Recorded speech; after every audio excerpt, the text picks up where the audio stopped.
So I guess we should start, Isis, if you Absolutely. don't mind. I don't mind. Okay. Okay, So, let me say a few sentences about Isis. She's a U.S. National Board Certified Teacher, an instructional coach, developer, and third grade dual language teacher. I don't know what it is. If you explain that to us, in okay. the New York City public school system. And she holds a master's degree in TESOL and educational leadership. Interesting. From the City College of New York. So welcome, Isis Monteza, Thank and you. thank you very much for your time. I appreciate it. However, you forgot one of the most important points, Which my is, credentials. I graduated from La Universidad Nacional de Trujillo. I'm a proud UNT. So, I don't know. Wow. I don't know what happens in Trujillo, but all the big and most beautiful and the most intelligent English teachers come from Trujillo. I um, Yeah, don't that's my know. university too. I don't know if it is the water, the yeah, weather, the food. I don't yeah. know what's going There is on there. something in the water. That's the reason I decided to stay there. The first day that I was there to apply for the university, I fell in love with the city and I did my best to apply and get into La UNT. So after that, yeah, you get, it's not only, it's the whole city, it's the whole ambience. People are always studying a lot and they're very proactive. So just quickly, to share a little bit about my background, educational leadership is for you to apply to become an AP, assistant principal or principal, director, subdirectora. So just in case, those are my options open for the future. Um, the other ones, I'm currently a teacher leader. That's a new term that they have been having around, in which you are part-time teacher in the classroom, and I work for the dual language program. Dual language program is that in a case we have 20, let's say 20 students, 10 they speak Spanish and the other 10 they speak English. And they both have to one day, for example, learn all of them English, and then the other day, all of them are gonna be learning Spanish. So that's, and I'm the English side, and I have my partner who teaches Spanish. So that's the dual language program. It's a lot. And the other one, instructional coach. I'm supporting my colleagues with what they need. It could be instruction, it could be now technology. And staff developer, I design and prepare and offer and deliver PDs. So it's a lot, but I like it the same way that Jaime likes his work and his job. That's the reason he's doing this on Sunday. If you Yes. don't like it, you will be just sleeping on Sunday, but that's an expression of love. So just to share a little bit of my background. Now, I have shared with you in the chat box. If you go and see in the chat box, I have shared the agenda. It's very ambitious. Let's see we're able to cover that, because I'm really excited about this opportunity to share my experience with you. But if not, we could meet another time. But we're gonna try to cover this. So there are two goals for this presentation. The main one, the title of this presentation is how to organize your first virtual meeting for educators. So we are assuming that you haven't started, and we're gonna analyze the factors. And the second goal for this is for everyone to get exposed to practice our English, to learn some new terms, and enrich our vocabulary. So we have those goals for today. Now, check the agenda. I hope that you're able to get it. And we're gonna start a little bit with, let me just go. We have how many participants? Okay. So we're gonna do a Google form because I wanna know about your perceptions. Let me go to that. I'm gonna send you a link right now and you're gonna fill that out. Copy. Let me go back to the Zoom. Okay, so I'm gonna post here a Google form. While we're waiting for other participants, I want you to click on that form.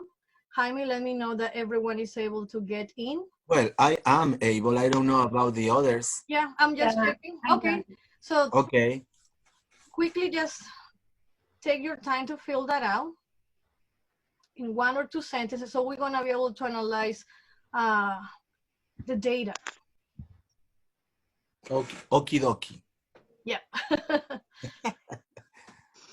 So you wanna have anyway a lot of experiences of what it's my day-to-day in the remote learning classroom. So we work a lot with these Google Forms for everything. You have a question, Carolina, go ahead. I'm trying to answer the Google, but it says that it doesn't allow any answer. Say that again. My Google says that it doesn't allow any answer, the survey that you have already sent. Yeah, for me too. Yeah, the same For thing me. with me. The same thing. Yeah, that's what I was asking. Okay, now it's allowed. Thank you. Go ahead. Okay. Okay, thank you. Okay, yeah. Yeah.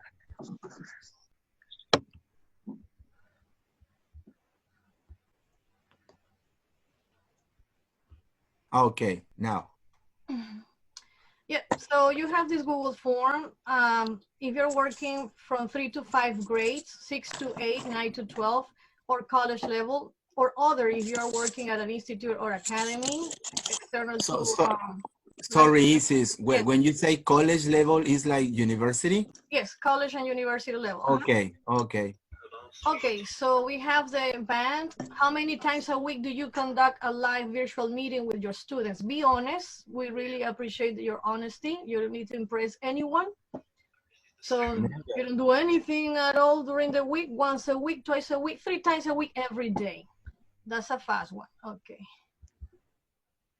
That's the way that you're going to see it. What platform do you use to conduct your live virtual meetings? So Google Meet, Zoom, MS Teams, WhatsApp, other. What has been your experiences conducting live meetings for remote learning? So 1 or 2 answers. Like you're having fun with it or you're getting crazy about that, that's fine. What kind of support do you need to conduct virtual meetings successfully? Training, assistance with technology, one-on-one sessions. I didn't want to put options because I want for everyone just to be honest with your reactions. And what is your immediate next step to start improve your virtual meetings for remote learning? Of course, attending these kinds of meetings, future conferences is a step. So I give you 2 more minutes, and do we have more people arriving? We have to let them know what's going on.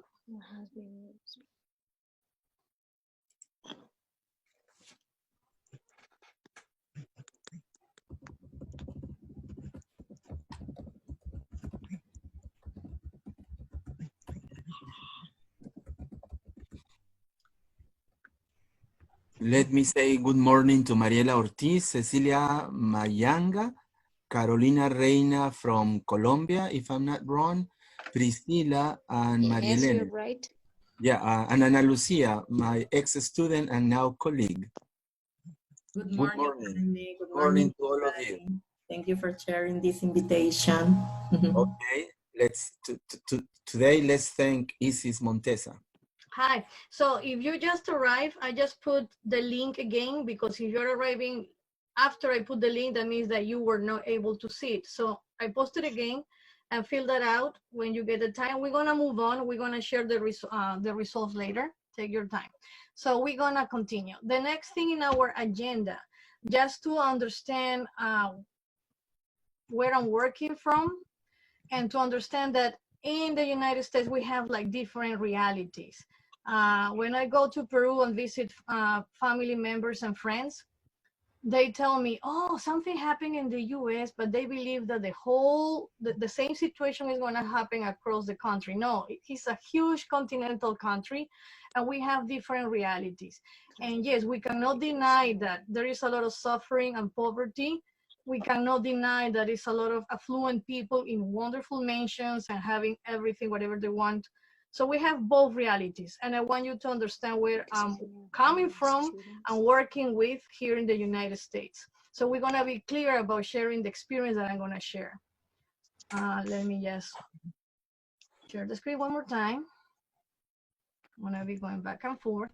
So the first thing in the agenda, else demographics. So this is a very diverse city. Let's start with New York State. Something that you're gonna learn is that New York State is not the same as New York City. New York City is its own universe and is depicted in the movies. New York State it has completely separate issues and problems, and sometimes there is political struggles because whoever is representing New York City, New York State population are upset because they don't feel understood. And whoever is representing New York State, upstate New York, they feel New York City feels kind of upset because they say, you won't understand the problems that we have. So just to let you know.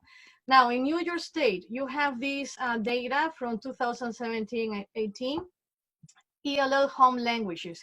ELL means English language learners. So the languages that they speak, Spanish, the majority of them, huge majority. The second one is Chinese with 8.9, but what a difference from 64% to pretty much 9%. Then you have a huge Arabic population, Bengali, Russian, Haitian, Urdu, French, Karen, Uzbek. I don't even know, I have heard of Karen before, but I need to find out from where. So this is in New York State. What about, let me go to the other one. What about New York City? Let me just take this one. I see your face. 59%. Yeah, this is 59% just in New York City. So we are commanding. Okay, yes, we're everywhere here. Chinese is bigger, 13%, almost 14. Arabic and Bengali, Russian, Urdu. Okay, what it looks like in the Bronx, where I live and I work.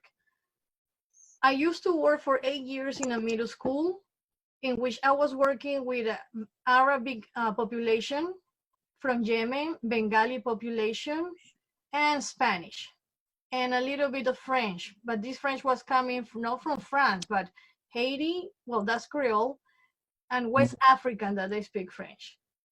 Now, in my previous job, that it was only 2 stops away by train, my students were actually from Bangladesh, Russia, and Pakistan, that they speak Urdu. So those were my students. So could you, and Spanish, obviously, Mexico, Honduras, Ecuador. And could you imagine, like, wow, how you'd have to expand your instructional strategies to be able to communicate with all of them? Because if you speak Spanish, that's a tool you can transfer from the first language to the second one. But what about Arabic and Bengali? So that was a challenge, but it was a wonderful experience. So just to let you know, it was just 2 steps, como tomar el micro, 2 paradas, completely different population, and you were exposed to that. Okay, so just to understand the Bronx. The next thing in my agenda.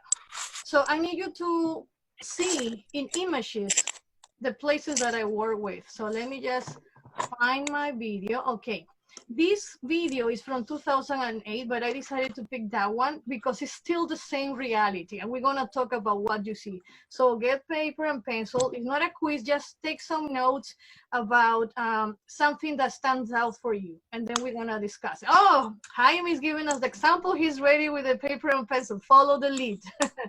So let's go and watch this video. It's short, don't worry. Let me just put it on. I feel like a student, Isis. I'm called a professor for a reason. Okay, let's go. So we're gonna have time to comment on this.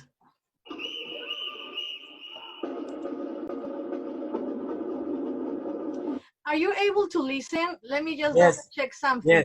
Yes. Yeah, I forgot about to put a check mark to make sure the technology is point. Okay.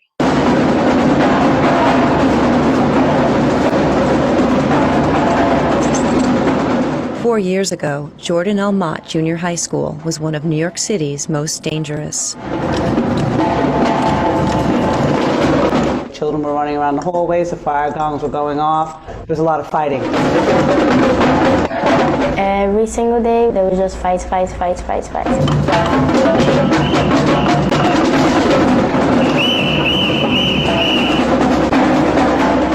The Bronx Middle School was ranked alongside 10 high schools on a list of the city's 12 most violent. Nobody wanted to be the principal. Good morning, 22. I became the 7th principal in 2 years. Shimon Warringer arrived in 2004. 18, that's high, that's life. Now, attendance hovers at 93%, and test scores are on the rise. In the fall, Junior High 22 earned an A on the mayor's new report card for schools. You have one job and one job only. It's to bring home the good grades.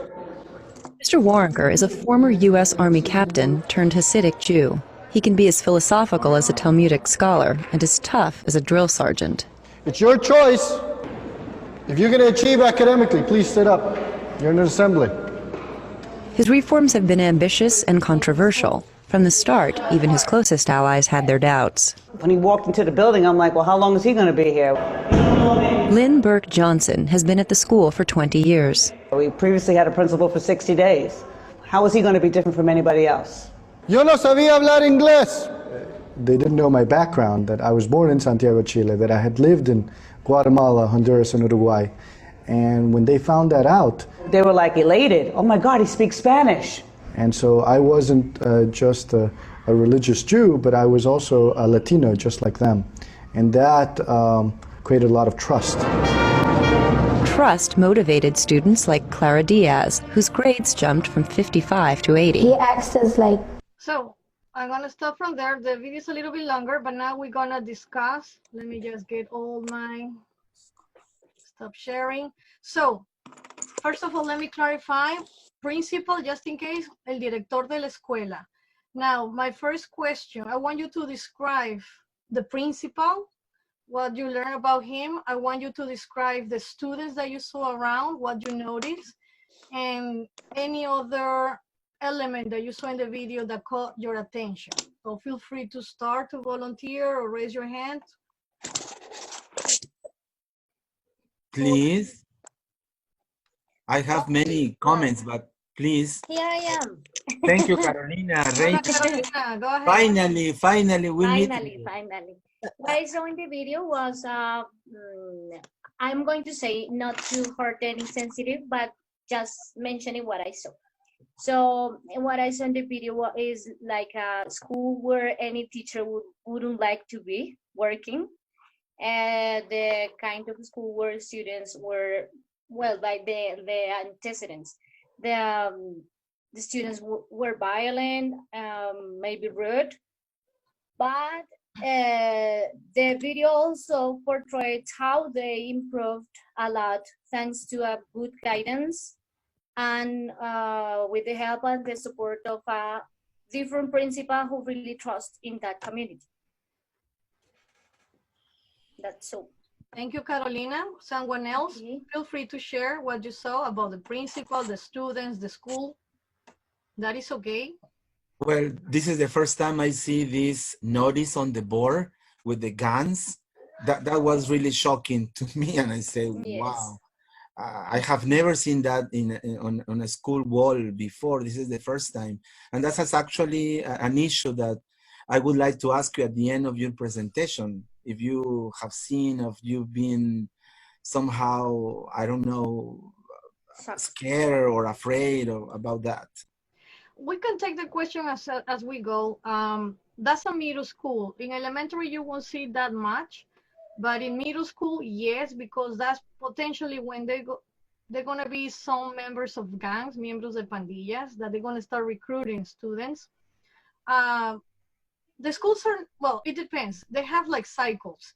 They could be violent, but it doesn't mean that all the kids are going to be violent. But for one or two in your 25, 30, maximum students is 32. Beyond that is illegal. Not like in Peru. I remember my first year, 49 students in second grade, 45 in first grade, and 39 in kindergarten. Jesus Christ. Okay. So 32 is the maximum here in New York City. But just one or two that are going to start a fight, that's it. It's going to interrupt instruction. And of course, you have to make sure that you have systems in place. Regarding schools, because of all these situations of shooting in the schools, when I arrived to New York City, they're having fire drills to make sure in case of fire, everybody's out in less than 3 minutes. Out, everybody in the building. We have, I remember some kind of shelter just in case of earthquake, but actually the one that we have now is locked down. In case we have an intruder in the building, they'll let you know right away, and you have to practice and make the students practice. You lock the door and you go to the corner away. Yeah, away from the, what I was saying, I got a bug started there. You have to keep the kids away from the door because the doors are always having a window. You cannot have a door closed with a student inside the room. There's always, everyone needs to know where everybody is. So some students don't take it seriously. That's the funny part. They don't take it seriously and they start laughing because we haven't been exposed in the school, but in the case of Sandy and other places, they are really traumatized. But it is what it is. We get training. We have to do it at least 3 times a year, or perhaps more, so the students know what to do in case we have an intruder. And in some schools, they go banging at the door just to scare us, to make us feel under the pressure. But no, so far, I haven't had any situation like that. It is what it is. We're gonna die anyway, so it doesn't matter. It could be COVID, it could be sleeping on my bed, it could be because of a shooting. I know God is gonna welcome us, so we're fine. So just to answer that question, I'm very practical. You wanna know me at that level. So let's move on. Nothing else about the principal? One more participation? Yes, Lourdes. About the trust that that it was between the students and the principal. I think having the same mother tongue, that also made the switch to the students to start getting or listening to him, or maybe getting more open to them. So the beginning of trust, of that trust relationship, Okay. And he was also a sergeant, was he? Yeah. Yeah. So like very. Oh, yeah. I think very strict. Yeah, it's amazing how he is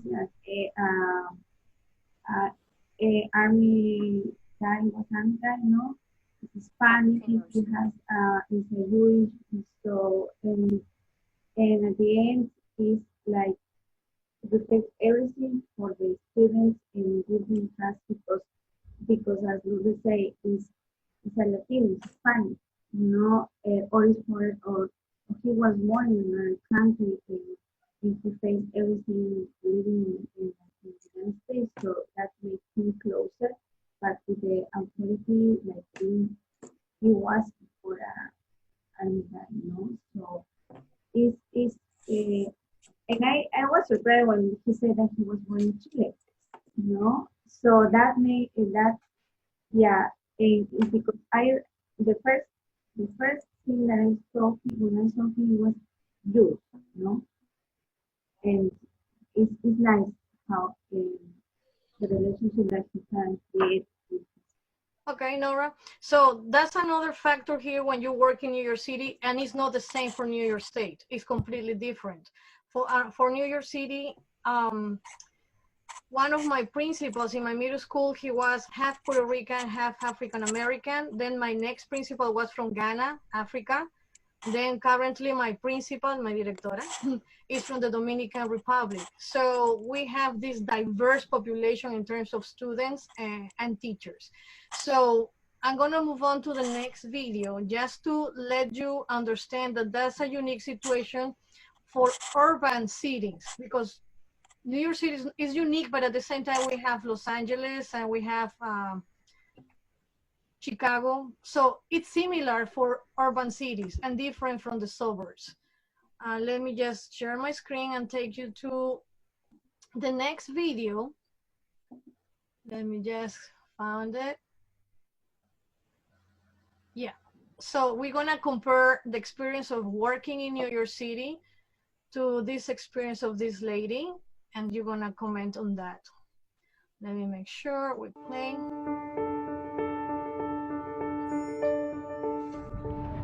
That one is my bank. Can you hear? Right across the street. Yes. Grocery store. This is the theater where we watch the movies. And then there's the pharmacy and the only cafe that we have in town. I was surprised because I didn't expect America, because in the Philippines we think of America as, we just think of New York or California, and we didn't really expect that there are rural areas too in America.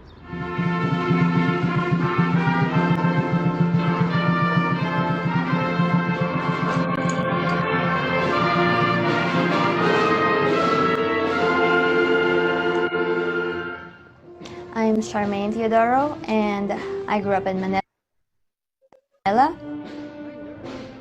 Here I teach 7 through 12 math, and that is the core subjects, pre-algebra, algebra 1, geometry, and algebra 2. For graduation from the Julesburg School District. This is her second year with us. My name is Sean Enos, and I'm the principal superintendent of the Julesburg School District, which is located in Julesburg, Colorado.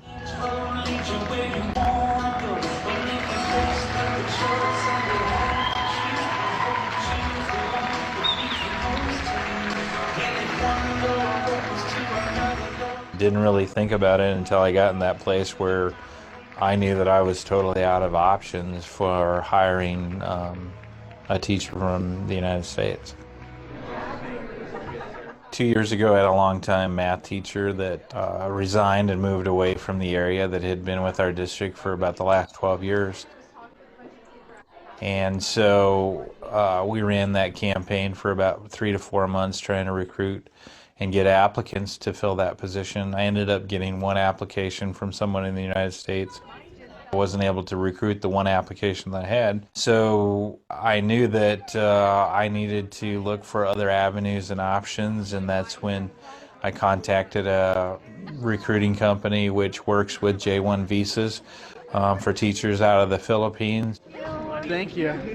Did 5 interviews using video conferencing, and Charmaine ended up being one of the 5 that we felt like was the best fit for our situation, what we were looking for her to teach and work in a small school district.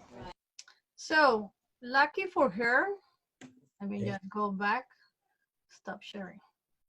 Okay, lucky for her, she was able to secure a job in the rural America, but it's just for you to compare. Like when I was, actually I got the same situation. I got hired to work there as a teacher. And I was, in my mind, I was thinking, oh, I would like to have this American experience. I want to improve my English and have more options for my career. But when the news was that I was going to New York City, oh my God, that's a city that is a big city, and you see the TV and the violence. I was really scared, and I was calling everyone to get advice.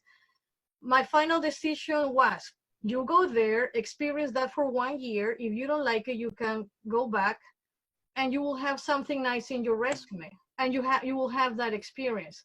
So I came, and I have been here for 18 years. I never left. So, but the point is that it's a different situation. If you notice, I want you to share with me what you noticed from the video that was different, or in terms of the students' diversity. You notice that she was perhaps the only foreign person, or what else did you notice? One participation before. Oh, let me just, it's 38, it's almost 39. Do you think the Zoom is gonna get stopped? We just remind them to go to the but there was a notice, is it saying that the host got Graded. Sorry? The host has upgraded the account, so we have unlimited minutes. Yeah. Okay, so if we can stop, you know, to go to the next link. We got, yeah, Okay. the box Okay. talk about a gift. Okay, a gift. Okay, I would like the rest of the audience to participate. Priscilla, Cecilia, Mariela, Lucy, Marielena, Ana Lucia, Karen, Ariana, Janet, good morning. Niels, good morning. So just share with us what you noticed from the second video compared to the first one. And if you just arrived, just share with us what you noticed from the second video in terms of students, the teacher. Practice your English. That's the second goal that you're here. You wanna Oh, I want to practice my English. practice. If you ask me where I would like to study, if I were a student, I would like to be in the first school. No problem with the violence, but I think I would feel much more comfortable because there would be people from different cultures and races, and in the other school, I will feel like I don't know, as they say in Peru, a fly in the bottle, in the glass of milk. You will be. And if you're lucky, you could have good experience. Everyone is gonna embrace you and find out more about you. But we have heard of cases that you are discriminated as a foreign one. Yes, that's the other point. Yeah. Any other participation? Jaime was practicing his English skills. What about the rest of you? Come on. Yes, please practice. Okay. Remember, there is a free trip to Cusco, 7 days. Okay, so I think this is right. So in the US, so there are many cultures in there. So I had the opportunity to see, but I used to live in a suburb, just I saw, like, for example, Arabic people, Korean people, and also people from Latin America. So they were working as a teachers too. Okay, but I don't have experience to see, like, schools in the city, like New York City. So I don't know. So I think it's the same too. There are many people from other cultures, right? Yes, especially New York City. Yeah, thank you for letting me participate and improve my English and practice my English. Thank you, Ariana, for sharing your experience. Where in the suburbs? Where exactly were you living at that time? The location? Okay, so I did a program that is for about 3 or 4 months. I don't remember exactly. Yeah, it was in Virginia, northern Virginia, in nice place. Ashburn. Nice experience. Yes, we have, as professionals, that was always my dream. I was even willing to go as an au pair, babysitter, just to have that experience to I did that, au pair. Yeah, to have exposure to the culture and to the language and become a better professional. I was planning to go back and continue being a teacher. So that's what we need to aim to. We're gonna go to the next part of the agenda. So let's talk about schools transitioning to remote learning. The situation is similar, actually, all over the world for teachers.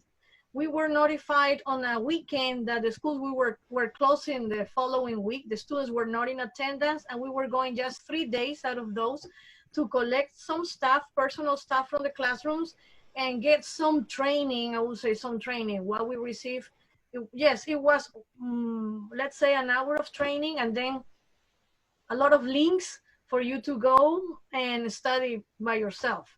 So it was a hard transition for many teachers because we have so different kinds of teachers. We have teachers, I was in a school that the teachers were so technological driven. They were conducting their teacher team meetings and using Google Drive, and compared to teachers in another school saying, I don't check my email, my work email, I don't check it. I don't have time for that. Who cares? So they were not even used to open their emails. So could you imagine the slap on their faces? Now you have to do Google Classroom. Many teachers didn't know how to upload and download files. So you have to be very flexible in this career. What I learned in Peru was the technology about chart paper to papelógrafo. And I learned also about the chalkboard to pizarrón con tu tiza. And that's great, that's a skill. And also you have to make sure that you learn also how to utilize smart boards and the laptops and all that.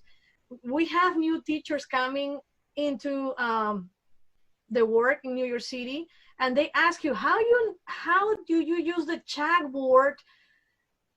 And the chalk, that means they don't know, they don't have any idea how to use the chalkboard because they were not exposed to that. But it's a skill, so don't feel bad. Actually, is very useful. Technology is not everything, it's a supplementary tool. So let's go to the video. So this video, it's about just, give me 1 second, documenting what happened when we transition to remote learning. And this one is not from New York City, but it's a place that is similar to New York City in terms of diversity.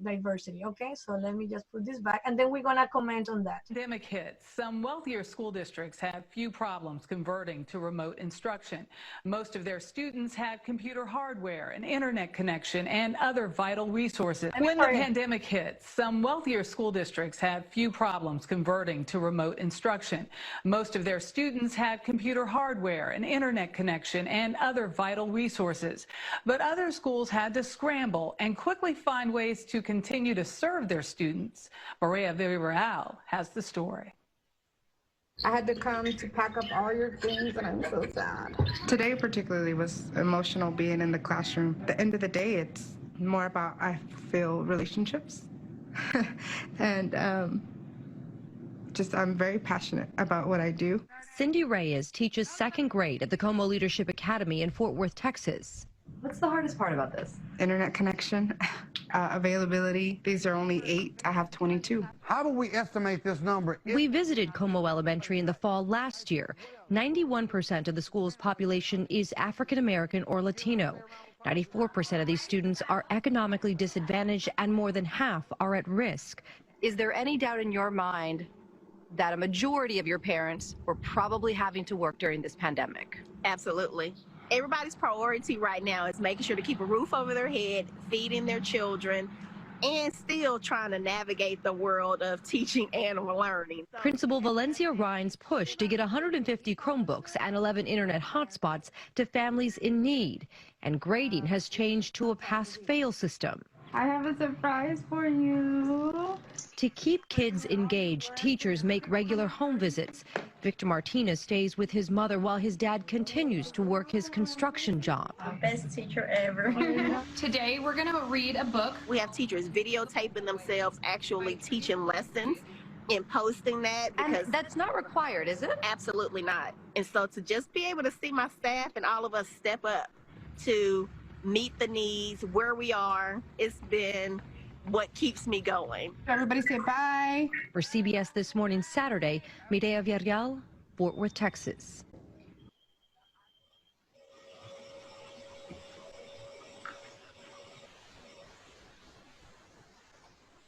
Okay, so I'm going to start when they are mentioning at-risk students. At-risk students is that, let's say they are in 4th grade, cuarto grado, however, the reading level is 2nd grade, 1st grade. So they are behind. That's the reason they are at risk. They can repeat the grade.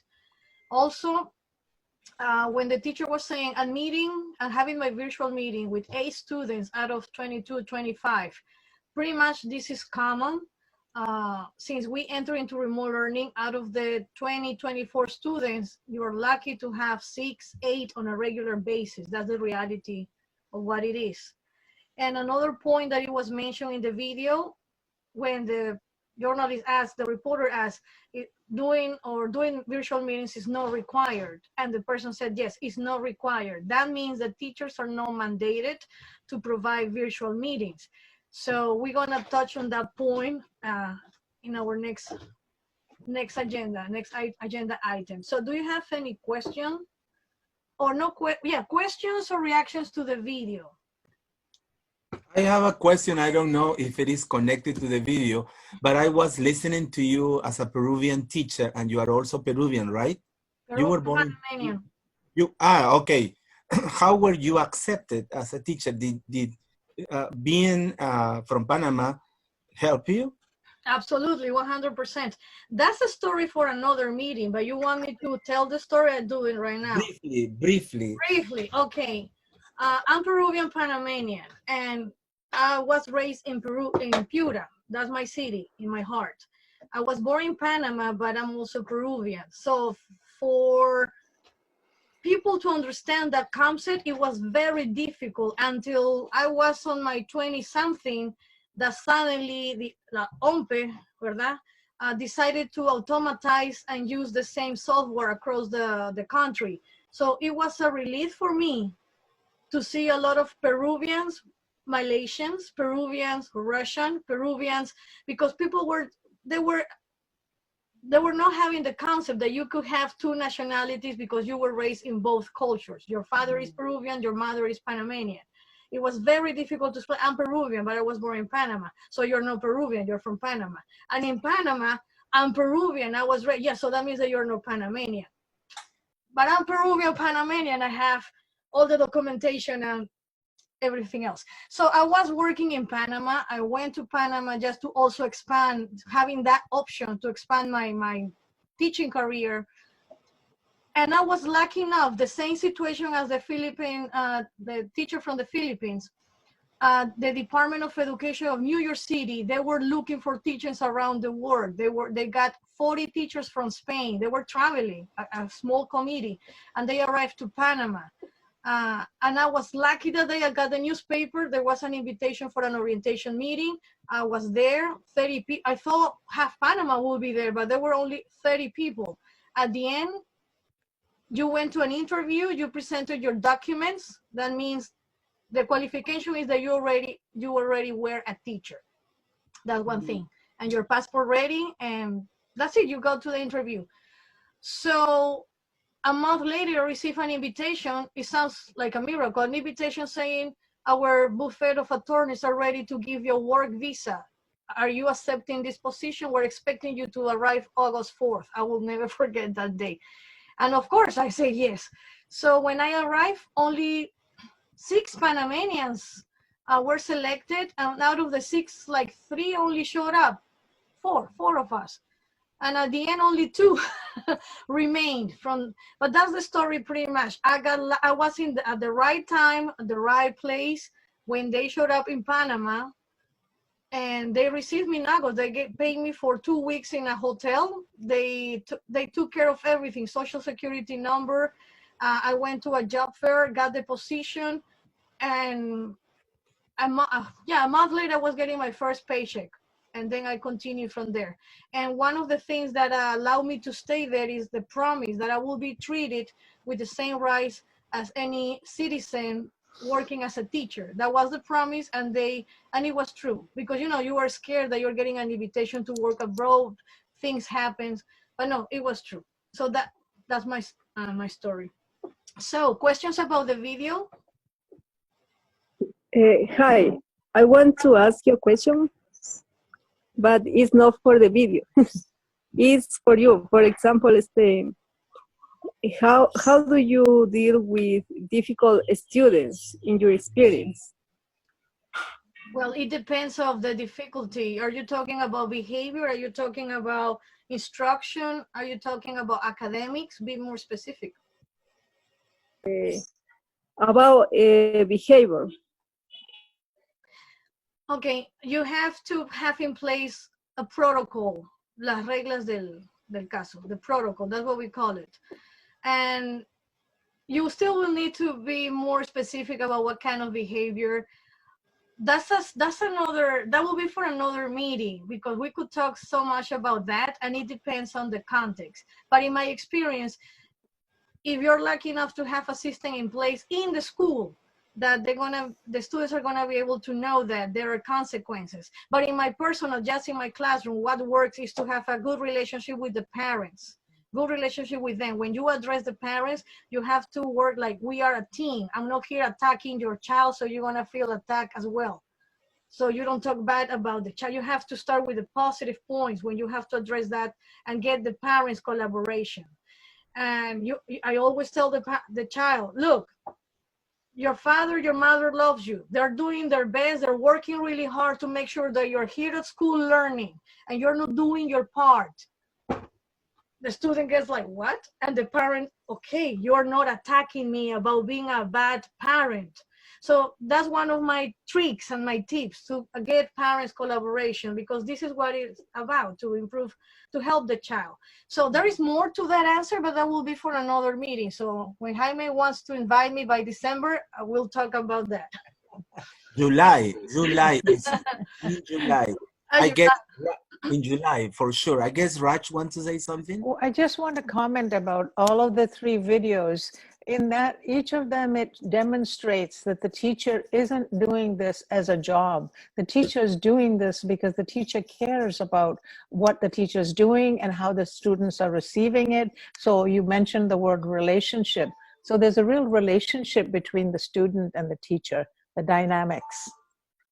Thank you for commenting on that. And since I have this floor, this stage, I'm going to just give my personal opinion. Being a teacher is a job as any other job. So when I heard, for example, people saying you're not doing it for the money, you're wrong. I'm a professional, I'm getting paid, and I make sure I get paid for that. So also about relationships. I could be an accountant, and I assure you, I will still take care of the relationship part. Yeah. It doesn't matter what are you, a mechanic, relationship, very important with the driver, with your clients or customers. So that's my point. We are not taking the relationship away from any job, but that's something that we really need to emphasize as teachers, since we work with so many people every single day, administrators, colleagues, students, parents. Any other question, or we move on? Oh, no, just going to add to what you just said. The relationship is when the student feels they have a place to belong in the classroom. Absolutely. That sense of belonging is very important. Then the information goes both ways. The teacher respects the students respect the teacher. Thank you. Just like in this group, dear Raj. We belong, yes. No, that's, if you don't feel that you're part of that family, so what is the point? You feel invalidated, and that's a dangerous situation for your mental health, that you don't feel you belong somewhere. That's the reason people are always looking to become part of a group, a club, study group, something in life, because if you get isolated, that's when the issues are going to start bothering you in your mind. Okay, I have one question. Sure, go ahead. I would like to ask you, in your particular case, you told us that you have you are lucky if you have 10 or 8 students out of 20 or 22. So I would like to know how you keep in touch with those 8 or 7 or 10, how you contact them by WhatsApp or by Facebook, or you send the link through email at the first time to get them engaged, or what happened with the ones who are not attending, for example? Carolina, I'm going to tell you that you're very observant and you're a very smart person. I could tell you that. Yeah, that's a good point. So virtual meetings, it's common right now that you get 4, 6, 8 students out of your 20, 24. So what is going to happen with the rest of them? The teacher has to call the parents. Thanks God I have my partner, so I'm going to give credit to my partner in the dual language program, since I'm giving PDs and that takes time. She's the one taking care of the phone calls to make sure we have the students attending. But if you're only one teacher, you will still have to call the parents. So I'm going to share my screen and show you what exactly happens when they are not attending the virtual meetings. I'm going to show with you what is our Google Classroom. So mostly you're going to have one name, the classroom teacher, but this one is a team, because as I said, I'm part-time professional developer and part-time a teacher. So we have math, I take care of ELA, English Language Arts, that means I teach English, reading and writing. And we have Ms. Reynoso, that's my partner for the Spanish side, and Ms. Bean supporting math as well. So for classwork, for example, I put every day what is called the daily interactions. I'm going to show you right now. In the daily interaction, mute yourself because there is some sound in the background. Okay. In the daily interaction, when I go to the question, yeah, there are kids here that I've never seen in a virtual meeting. Well, let me just remind you to mute yourself because there is some interference. I would appreciate. Okay, so I was saying there are students that they never attended any of my virtual meetings. However, they're answering the daily interaction question. That's one way to engage the students, and that counts for school interactions. So that promotes, you could say, engagement, reading and writing, and the students can reply to each other. This is one of the questions. Let me go back. So you have assignments, independent reading, let me just go to any of this. You have assignments so far. This is the latest assignment. They don't need to turn in anything. They just need to watch this. It's called building background knowledge. That means that I'm reading about realistic fiction, and then as an ENL teacher or EFL teacher, English as a foreign language, but in this case, English as a new language, that's the terminology in New York City. We're reading about a girl that was trying to skateboard in front of some high schoolers. And then I show a video of an actual 6-year-old doing skateboarding. So these are third graders, and they're gonna get fascinated by the idea that, yeah, girls can actually do skateboarding, because that's part of the message in the reading. Now, the whole idea is that students watch this, or they can submit the work. So that counts for school interaction. That's what it means. And that is gonna be taken into consideration to send them to the next grade, that they were participating in the Google Classroom in one way or another one. So let me go back to my Zoom. I'm gonna stop sharing. Can you see me now? I think So any other questions? Thank you. You can still see my screen, am I right? Yeah, fine. Yeah. I have a dual monitor. I'm getting used to that one. Excuse me, another question.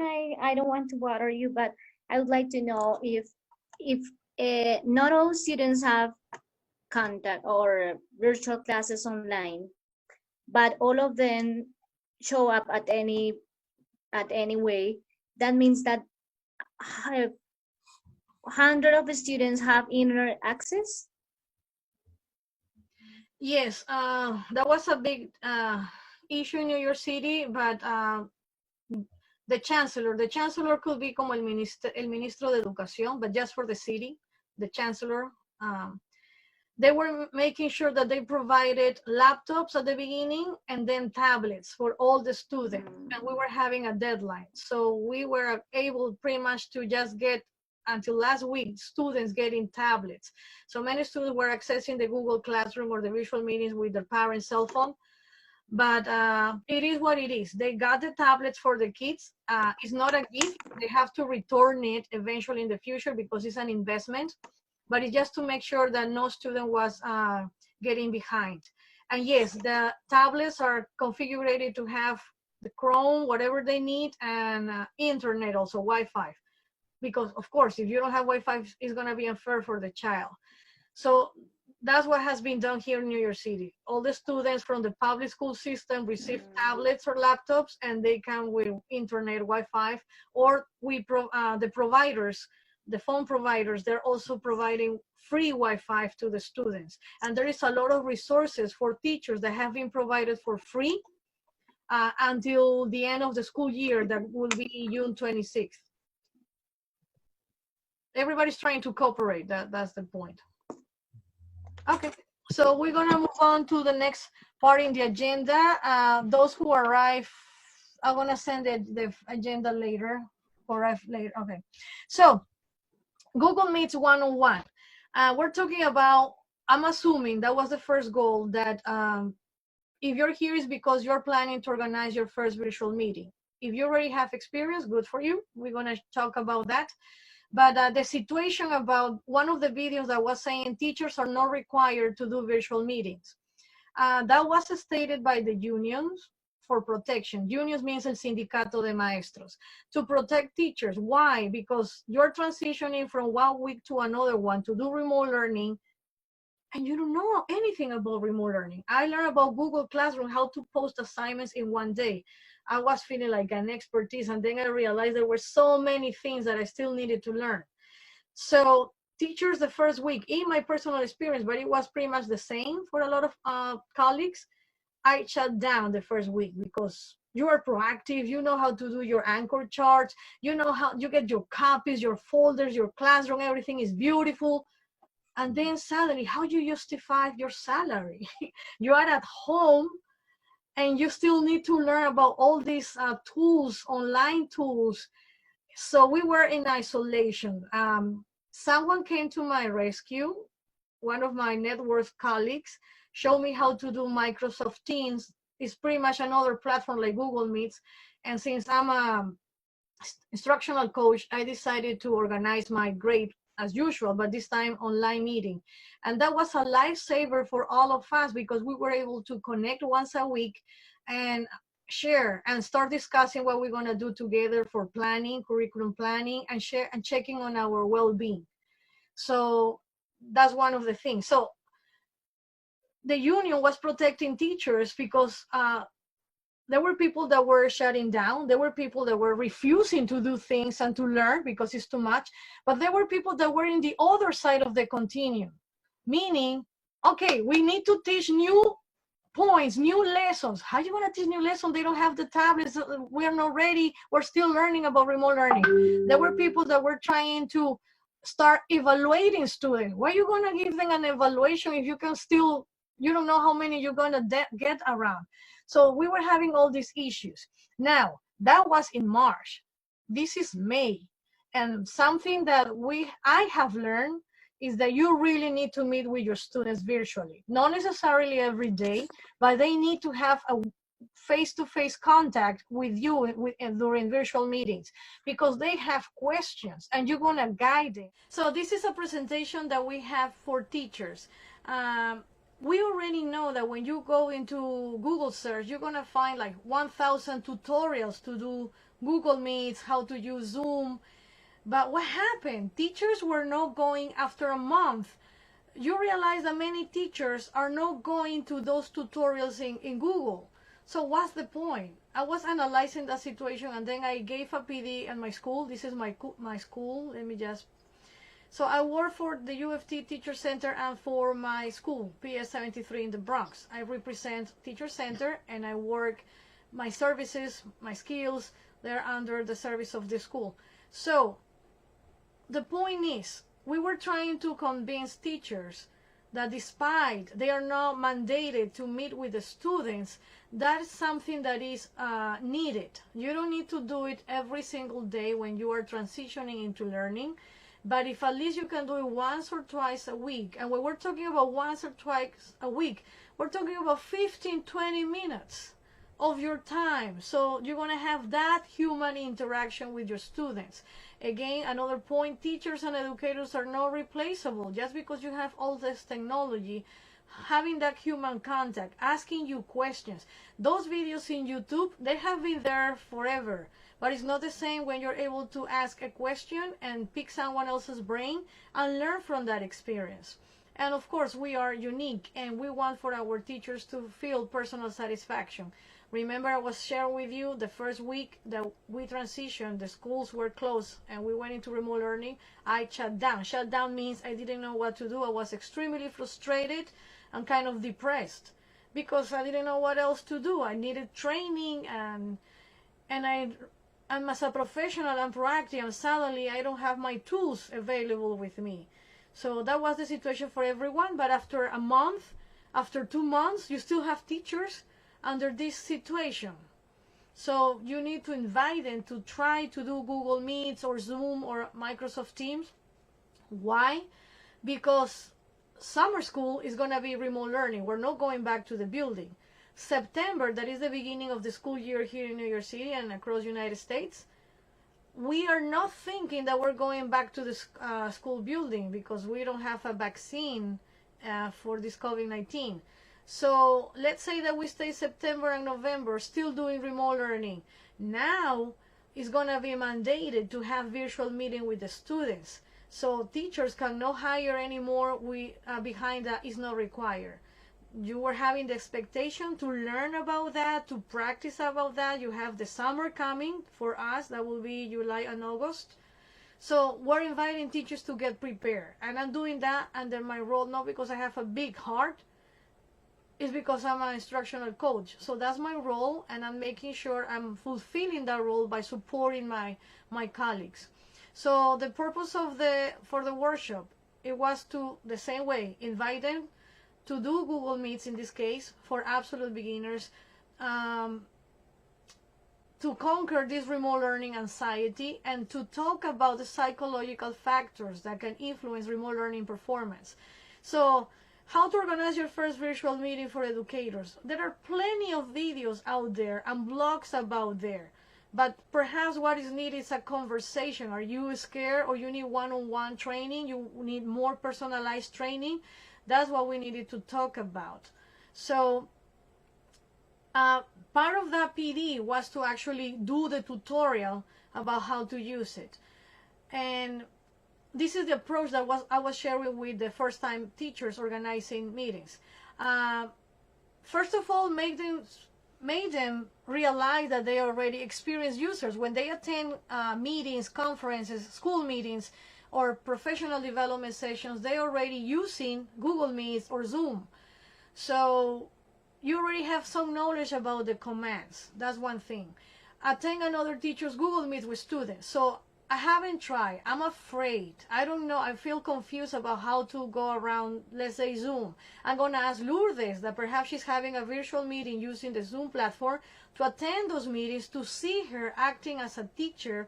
Because one thing is just to relax and watch a PD. Another one is just to be observing, like going into a classroom and check her teacher moves when she's dealing with students in remote learning and how she handles the content, the management of the students, and the technology. So that's one approach. Be the organizer and invite another colleague to practice Google Meets. Being the organizer as Lucy, she was the host, but now she realized that she needs to practice how to get used to certain commands. So because it's different, you're wearing a different hat. So in this case, let's say Lucy is going to organize another meeting and is going to invite Isis and Lourdes. So she's going to practice around, just 10 minutes. You don't need to take an hour of your time. 10 minutes going around and guiding each other. Invite a colleague for the first Google Meet to provide technical support. Let's say that you're having your meeting with your students, but you're nervous. You're very nervous and you're getting confused with how you're going to handle all these moving parts. But you have Lourdes and you have Nora right there sitting with you just in case you forgot where to go. And they're going to guide you. Go at the bottom of the screen, get to this part, click here. So that's another approach. Another one, start for 15 minutes the first time. You don't need to get crazy. It's understandable that you're going to get exposed to the camera. When we're working in our classrooms, we feel most of the time uncomfortable when somebody's coming kind of unannounced. Now, could you imagine in front of a camera that you're getting exposed to the word? And on top of that, you could get recorded. So you have to be very professional at all times, because you could be recorded from the camera, from the Zoom, or just somebody else could be recording with the cell phone. So be professional at all times. Though, even when you get upset with the students, keep it cool, calm, and collected. Work with one resource at a time.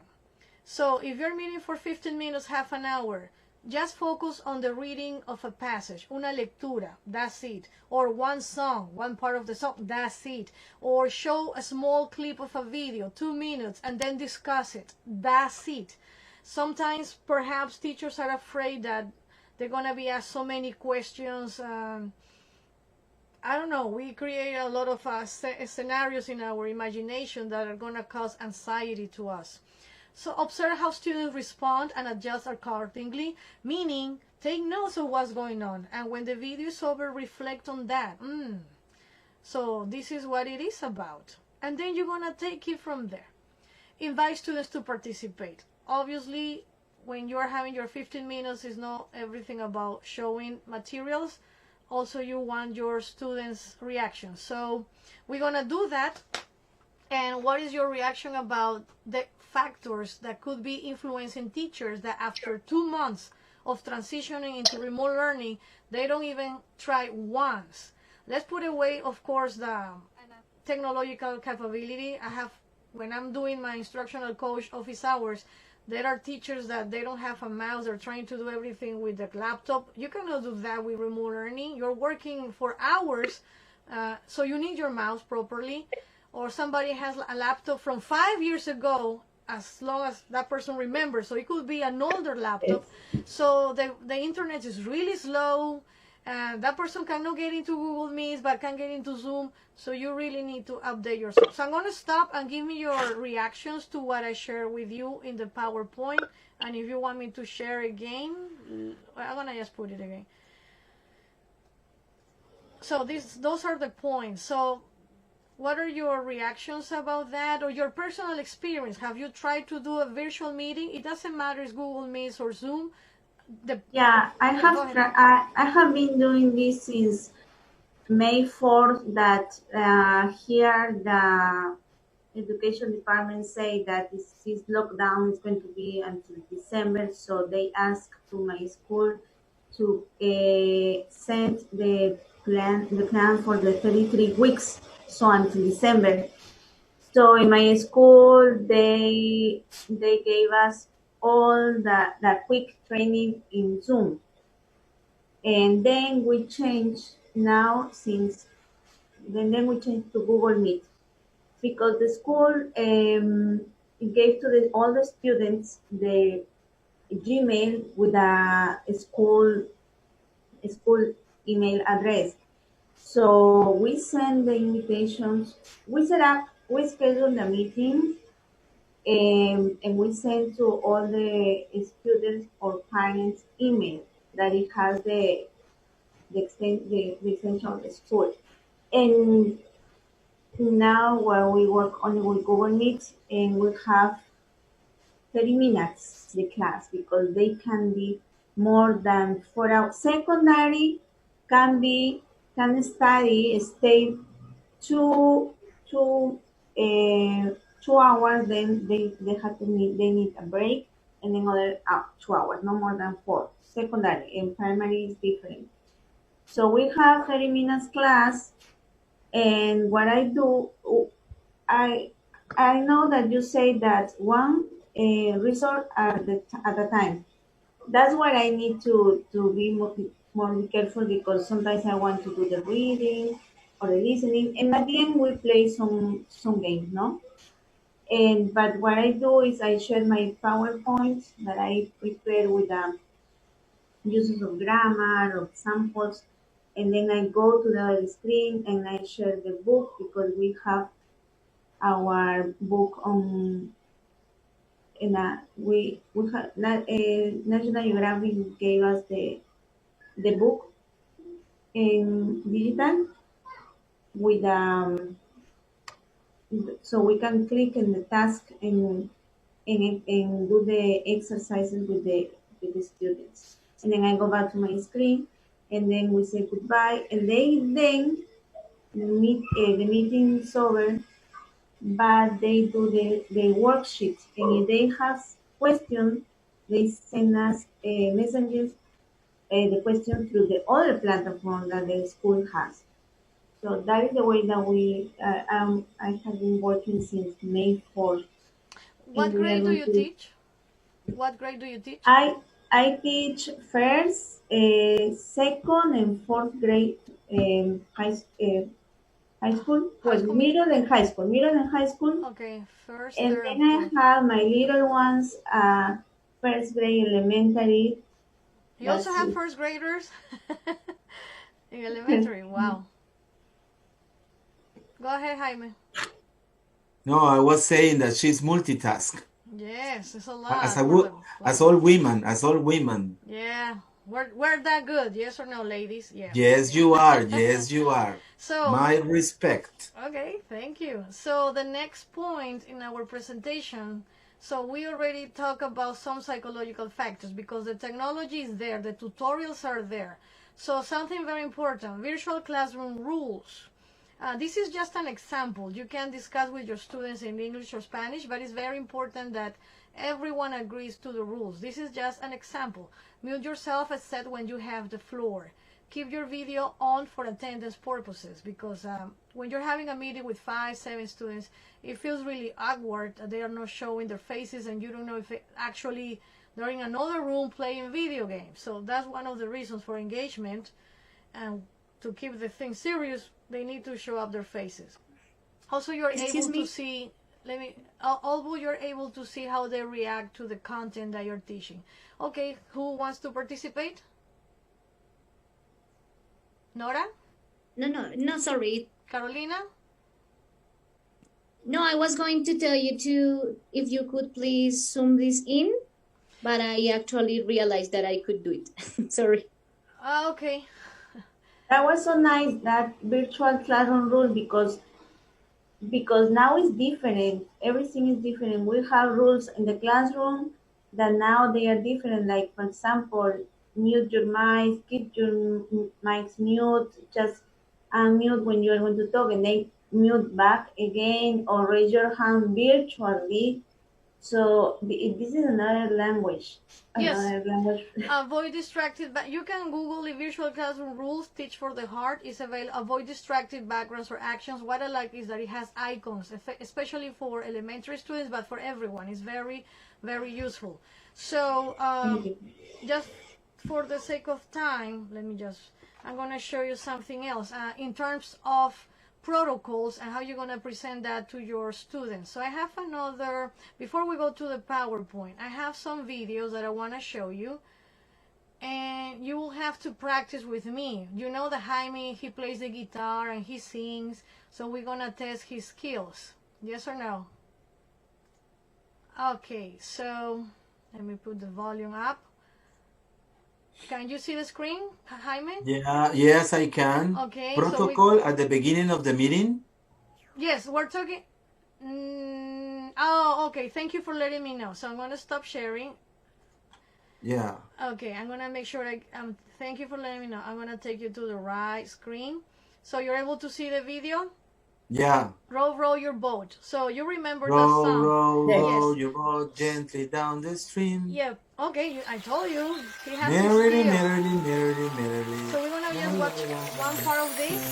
Start practicing in your mind because you're going to have an assignment. Is that the Mississippi River? Row, row, row your boat gently down the stream. Merrily, merrily, merrily, merrily, life is but a dream. Row, row, row your boat gently down the stream. Merrily, merrily, merrily, merrily, life is but a dream. And it continues. So what is the purpose for you to remember about this song? So that will be the next part. You know, teachers are so creative, and this is not my creation. I have to give the credit to the teacher, the activeeducator@gmail.com. She has Instagram, Teacher Pay Teachers. She came out with this protocol. Meet our friends, but this is for online learning. So I want you to start practicing using the tune from Row, Row Your Boat. Meet, meet, meet our friends, always fun to do. Mute your mic, just be polite and practice patience too. Okay, start practicing. Meet, meet our friends, always fine to do. Mute your mic, just be polite and practice patience too. So you have so many skills that you're covering. You're doing reading, exposing to another language, learning about online learning etiquette and rules, and practicing English and singing, having fun with your students.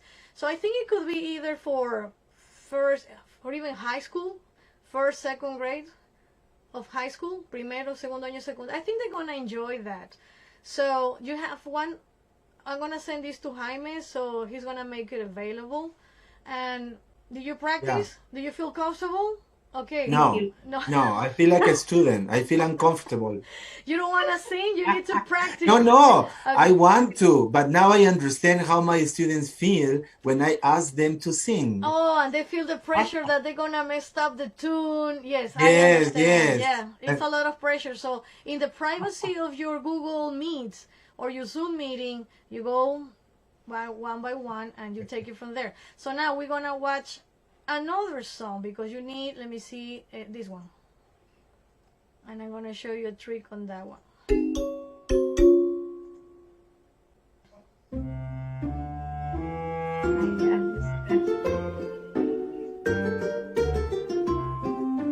And you have to follow. You're going to teach the students to follow. You're already on my station.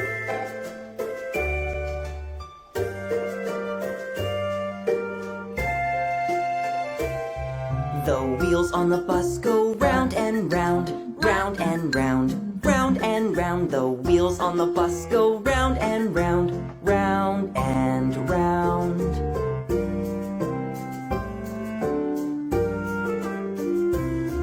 The door on the bus goes open and shut, open and shut, open and shut. The door on the bus goes open and shut, open and shut.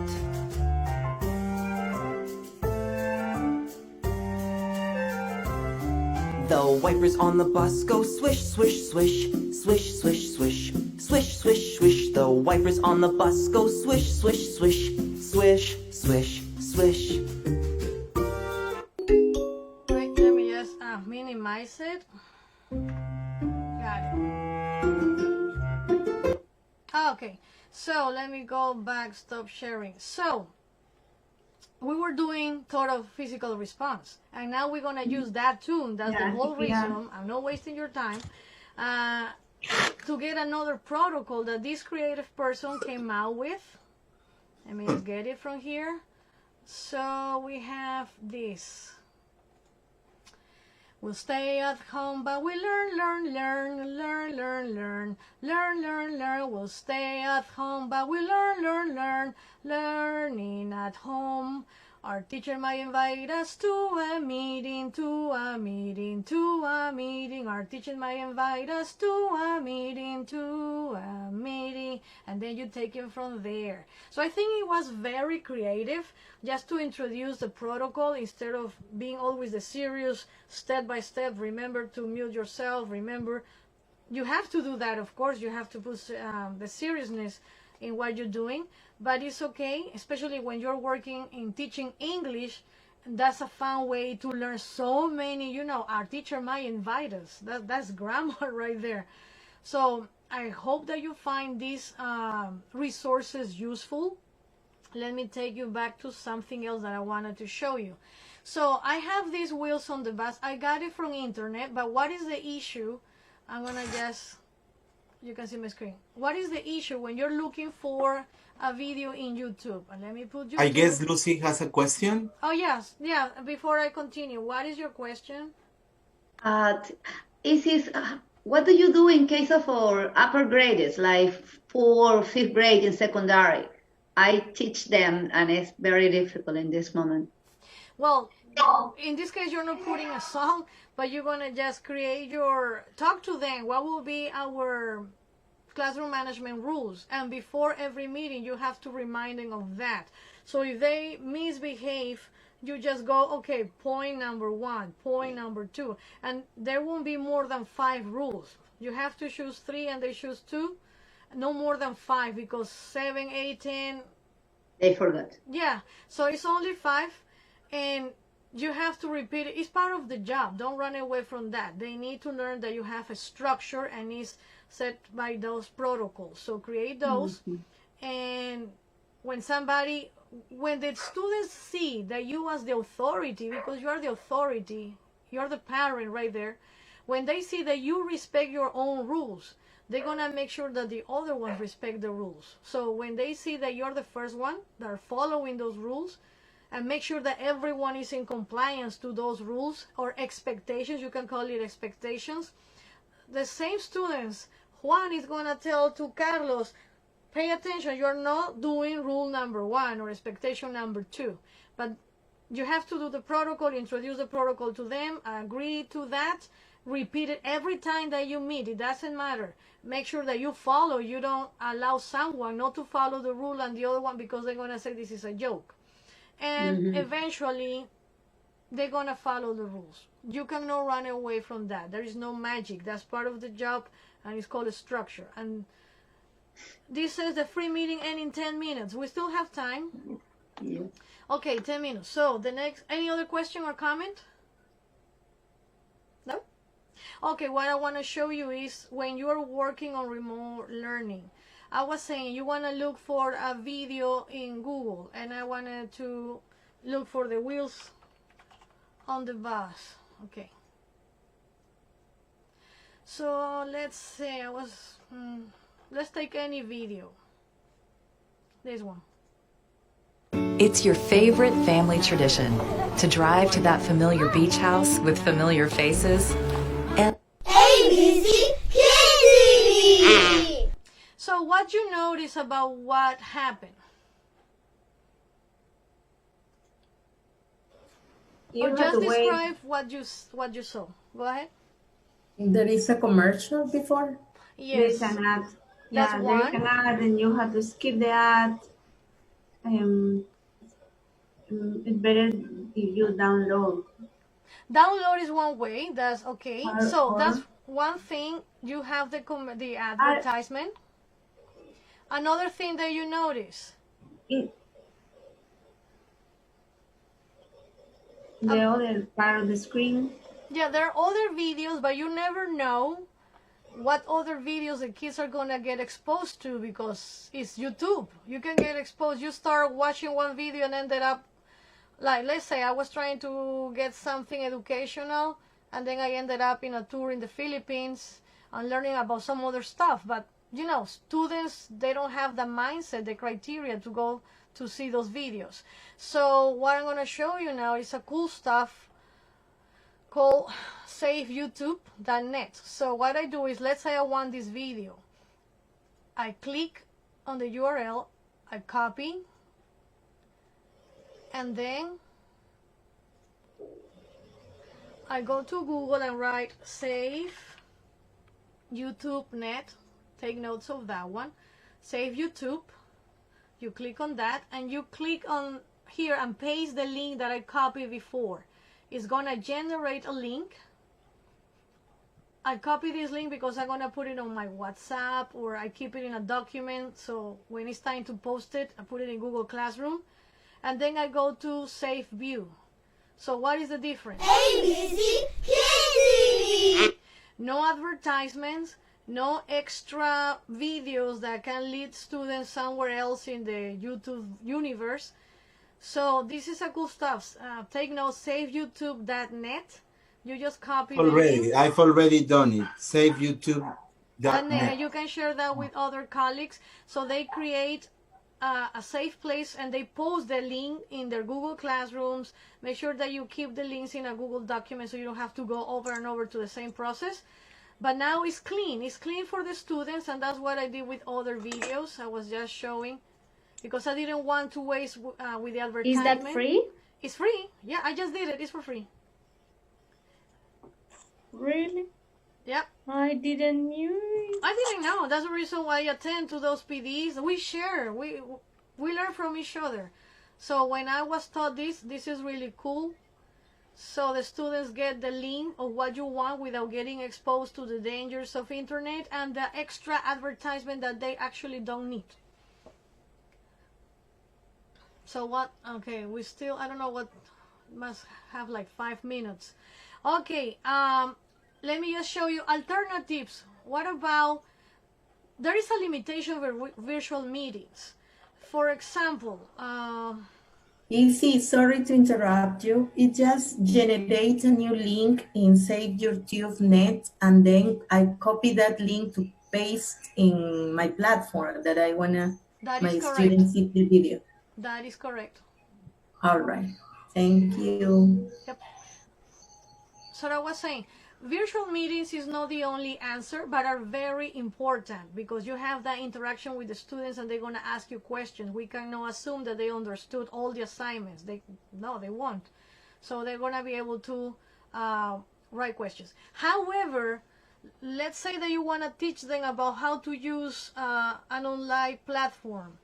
You cannot waste your time in a Google Meet or Zoom meeting repeating the same instructions over and over and over again. That will be a waste of your time. So another solution is to use Screencastify. It's free for the first 5 minutes of the video, and frankly, you just need 3 to 5 minutes to have a video for the students. So take notes of screencastify.com, and I'm going to show you what it does. So at the beginning, I was trying to be helpful for my students entering into the Imagine Learning program, so they need the password and username.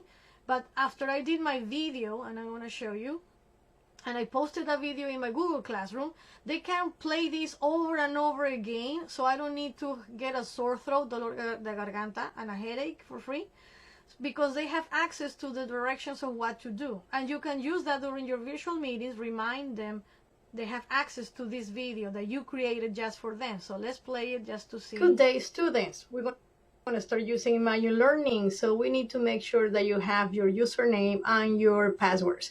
So where I'm going to find that, we have attached the document. So I just moved for, you know, safety reasons. So the next step, you go to login. From there, you're going to click Imagine Learning. Of course, you're going to go to student. So you notice right there,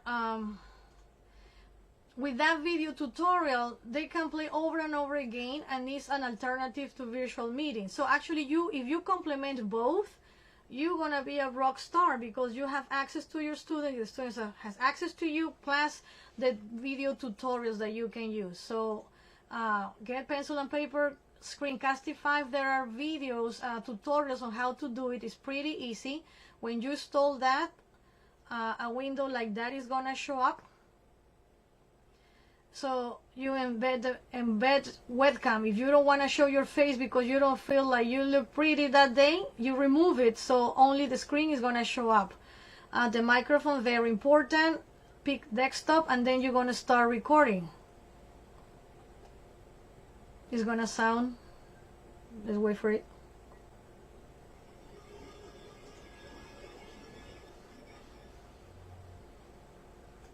Okay. So any questions about that? Let me stop sharing. I don't know, the meeting is going to be over. Yeah. Go ahead, Lucy. That kind of Screencastify is very similar when you record your PowerPoint. Is similar or different? It's faster. You also have the option of doing it on PowerPoint, but it's faster, and with Screencastify you can record on everything. Giving directions for website, how to go into your WhatsApp, Google Classrooms, PowerPoint. I think Screencastify is better. Go ahead. But you said no longer than 5 minutes, did you? Yes, if you want more time, you have to pay it. Okay. There is another one. There are plenty. Automatic. Yes, that's the other version. Yes, there's the other one that is very popular. How much time do we have left, Isis? It says 1 minute 40 seconds. Okay, let's go on faster, because Lucy, you want to say something very quick? No? Okay, I've been thinking about how to share the next link, invitation, and I will let you know, number one, through the group, the WhatsApp group. I will add the people who are not in there, and also inbox, and I won't share it in Facebook anymore. Thank you very much, Isis. I don't know if you have something else to say. Yes, I want you to very much the info that you have shared with us. It is very motivating to see a new side of the American culture, absolutely, society, and schools. And I love your English. Oh, thank you. I'm still learning. So make sure, please, you fill out the Google form. Go to the link, so even if the meeting gets closed, you still have access to the Google form. And I'm going to share this feedback with Jaime. I really appreciate your patience, and I'm glad that you came. I'm happy to share what I have learned. I would like to give back to my community and to my country, and hope to see you anytime soon, next Sunday.